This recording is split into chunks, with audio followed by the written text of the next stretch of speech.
ආයුබෝවන් මගේ මල් යාළුවනේ. ඉතින් මං ඔයාලත් එක්ක පටන් ගත්තා වර්ධනයත් එක්ක පැලයක විසිතුරු බව වැඩි වෙන හැටි පොඩ්ඩක් පෙන්නන වීඩියෝ එකක්. ඉතින් මං ඒකේ එදා ඔයාලත් එක්ක කතා කරා ඕටම් ප්ලාන්ට් එකක් ගැන. ඉතින් මං අද ඔයාලට අරගෙන ආවා මෙන්න මේ ලස්සන එක්කිනා. මෙයා ඇවිල්ලා ෆර්න් එකක් අපි හැමෝම අඳුරනවා. මෙයා හරි අහිංසක ආඩම්බරකාර සිල්වර් ලේඩි. ඉතින් මෙයාගේ වර්ධනයත් එක්ක මෙයාගේ විසිතුරු බව වැඩි වෙලා තියෙන්නේ කොහොමද කියලා ඔන්න ඔයාලට මං අද පෙන්වන්නයි යන්නේ. මේ බලන්න එයාගේ මදර් ප්ලොට් එකකින් ගලව ගතිපු පුංචි පැංචෙක් තමයි මේ ඉන්නේ. දැන් මේ සිල්වර් ලේඩි ප්ලාන්ට් එක සාමාන්‍යයෙන් එයා පරිණත වුණාට පස්සේ එයාගෙන් මෙන්න මේ විදියට මේ මුලෙන් පැල දානවා. මෙතනත් දැන් අපිට මෙන්න මේ පැලේ වෙන් කරගන්න පුළුවන් යාළුවනේ. මෙතනින් මේ පැත්තෙන් මේ තියෙන එක මෙයාව අපිට වෙන් කරගන්න පුළුවන් පරිස්සමට. අන්න ඒ විදියට මෙයාගෙන් පැල බෝ කරගෙන තමයි මෙයාව අපි ප්‍රචාරණය කරගන්න ඕනේ. එයාගේ මදර් බොඩ් එකකින් තමයි අයින් කරගන්නේ. ඉතින් ඒ විදියට මං හදාගතිපු පැංචෙක් තමයි මේ ඉන්නේ. ඉතින් මෙයාගේ කොළ තියෙනවද 6ක් විතර. ඔන්න ඔය විදියට දැන් මෙයා ක්‍රමයෙන් ටික ලොකු වෙනකොට ඊට පස්සේ යාව මං ඉතින් තව පොට් එකකට දාගන්නවා. මෙයාට හැබැයි අවශ්‍ය පරිසර සාධක ටික අපි හරියට දෙන්න ඕනේ. එතකොට තමයි මෙයා ලස්සනට හැදෙන්නේ. සාමාන්‍යයෙන් අපි දන්නවා යාළුවනේ ෆර්න් වර්ගය කියන්නේ මීවන වර්ග සිසිලස ප්‍රිය කරන ශාක. ඒගොල්ලොන්ට ජලයේ ආර්ද්‍රතාවය වැඩියෙන් තියෙන තැන්වල තමයි ඒගොල්ලෝ හැදෙන්නේ. වතුර ඒ වගේම හේවන හොඳට අවශ්‍ය වෙනවා. මෙයාලා අවුවට දැම්මොත් යාළුවනේ මෙයාලගේ මේ ලස්සන හැම පිටින්ම නැති වෙනවා. ඉතින් දැන් මේ මගේ මේ තියෙන ප්ලාන්ට් එකේ මේ බලන්න ඕන පුංචි එක්කෙනාගේ ලස්සන යාළුවනේ. ඉතින් මෙයා මේ හරි ලස්සනයි බලන්න. චූටි කාලෙත් මාරම ලස්සනයි. නෙතට හරි ප්‍රියයි. හරි අහිංසකයි කියලා මං කියන්නේ. මෙයාලා කිසි වදයක් නෑ. අපි පෝර ටිකක් දාලා වතුර ටිකක් දැම්මම එයා පාඩුවේ එයා හැදෙනවා. ඉතින් ඔන්න යාගේ මෙන්න මේ මීඩියම් සයිස් ප්ලාන්ට් එකක් මේ තියෙන්නේ. ඒක මං මේ විදියට අර මගේ ටයිටේනියම් පොට් එකක තමයි පොට් කරගෙන තියෙන්නේ. හැබැයි යාළුවනේ ඔයාලට පේනවා මෙන්න මෙයාට පුංචි වරදක් මගෙන් වෙලා තියෙනවා. අර මං ඔයාලට පෙන්වන්නේ මගේ පිලෝ වීඩියෝ එකේ අන්න ඒ පැත්තේ තිබුණු පිලෝ ටිකට පහුගිය දවස්වල යාළුවනේ සැරටම අවුවා. ඉතින් ඒ අවුවාවට පස්සේ තමයි මෙන්න මේ ප්ලාන්ට් එකට මෙන්න මේ දේ උනේ. දැන් මේ අවුව වැඩි කමට තමයි මෙන්න මේ කොළ පිච්චිලා ගිහිල්ලා මෙහෙම වෙලා තියෙන්නේ. මේ බලන්නකො වෙච්ච දේ.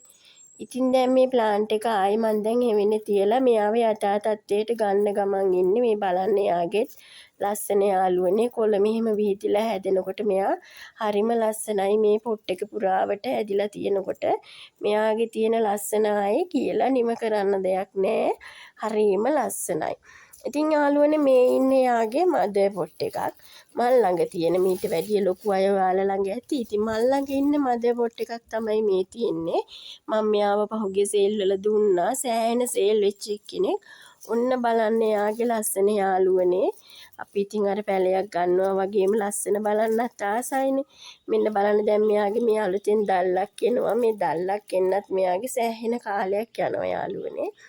බලන්න ওই දැල්ල ඇවිල්ලා ටික විකසණය වෙලා මේ විදියට හරි ලස්සනට මේ කොලේ හැදෙනවා. මේ කලින් ආපු දල්ව තමයි මේ තියෙන්නේ. මෙයා අතටත් හරි සනීපයි. ටක් ගාලා බින්දෙනවා මෙයාලගේ අතු යාළුවනේ. හරි පරිස්සමින් පරිස්සම් කරගන්න ඕන කෙනෙක් තමයි සිල්වර් ලේඩි කියන්නේ. හරි ලස්සනයි. ඉතින් මෙයාගේ මේ ලස්සන තියාගන්න නම් අපි මෙයාව ඒ නිසි පරිසර සාධකත් එක්ක හදාගන්න ඕනේ. මං ඉතින් මගේ මීඩියා එකට යාළුවනේ අර කලින් කිව්ව විදිහටම ඒ මීඩියා එක තමයි මගේ දාලා තියෙන්නේ. කරදහයියා කොහොබත් මතු පිටපස් ඊළඟට වැලි කොහොබත් මේ පොල්ලලි කැලි ටිකකුත් එහෙම තියෙන අයට දාන්න පුළුවන්. ඕක තමයි මගේ පිලෝ මීඩියා එක. ඉතින් මං එහෙම හදලා තමයි මේ ප්ලාන්ට් එක හදාගෙන තියෙන්නේ යාළුවනේ. මේ බලන්නකෝ යාළුවගේ ලස්සන ඔයාලට.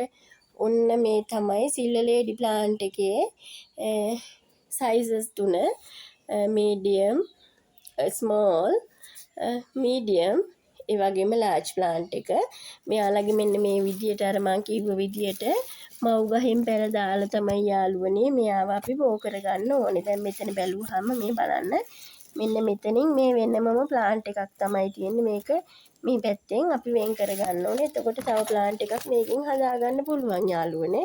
ඒක පරිස්සමට කරලා ඉතින් මේ විදියට පරිස්සමින් එයාව හදාගන්න ඕනේ. ඔන්න බලන්නකෝ ඉතින් සිල්ල ලේඩිගේ ලස්සන. මෙයා තමයි වර්ධනයත් එක්ක මේ විදියට පුංචි ඉඳපු එක්කෙනා ටික ක්‍රමයෙන් ලොකු වෙලා ඔන්න මදර් ප්ලාන්ට් එකක් දක්වා ආවම මෙන්න මේ විදිය සුන්දරත්වයක් මෙයාගෙන් තියෙනවා යාළුවනේ. මේ බලන්නකෝ ඒ සුන්දරත්වය. හරිම ලස්සනයි. ඔන්න මං තියෙන තැන වෙනස් කරලා ඔයාලට සුන්දරත්වය තව ටිකක් පෙන්වන්න ගත්තා. ඉතින් ඔන්න ඔහොම තමයි සිල්ල ලේඩි ගැන අපට අද කතා කරන්න තියෙන්නේ. මං හිතනවා ඔයාලට චූටි හරි දැනුමක් ලැබෙන්න ඇති කියලා. මේකට වතුර නම් වැඩි කරගන්න එපා යාළුවනේ.